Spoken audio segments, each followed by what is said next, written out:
নিজের চোর, সব কটা চোর, সব কটা চোর, চোরের দল, ডাকাতদের দল। मुझे कितने ही गालियां दे,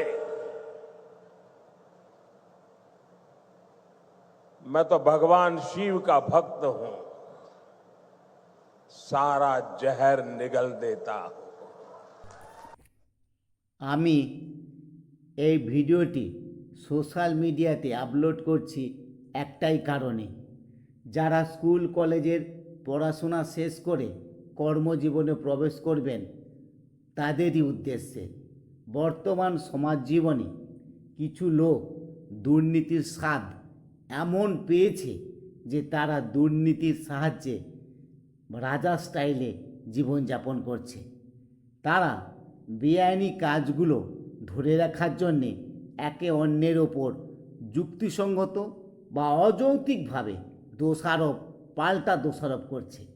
অর্থাৎ যে সত্যি চোর সে অন্য লোককে চোর বলছে, যে সৎ, যে ভালো লোক, যে চুপচাপ শুনে যাচ্ছে, পাল্টা দোষারোপ সেই রকম করছে না যেমনটা প্রকৃত চোররা নিজেদের সাধু হিসাবে জাহির করার জন্য পাল্টা তীব্র বেবুনিয়াদ দোষারোপ করছে।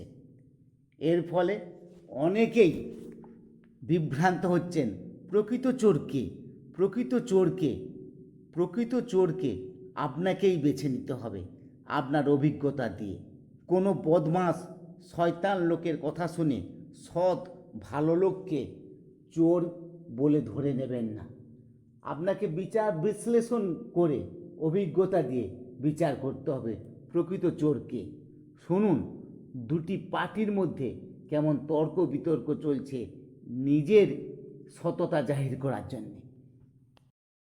ক্ষমতা চোর।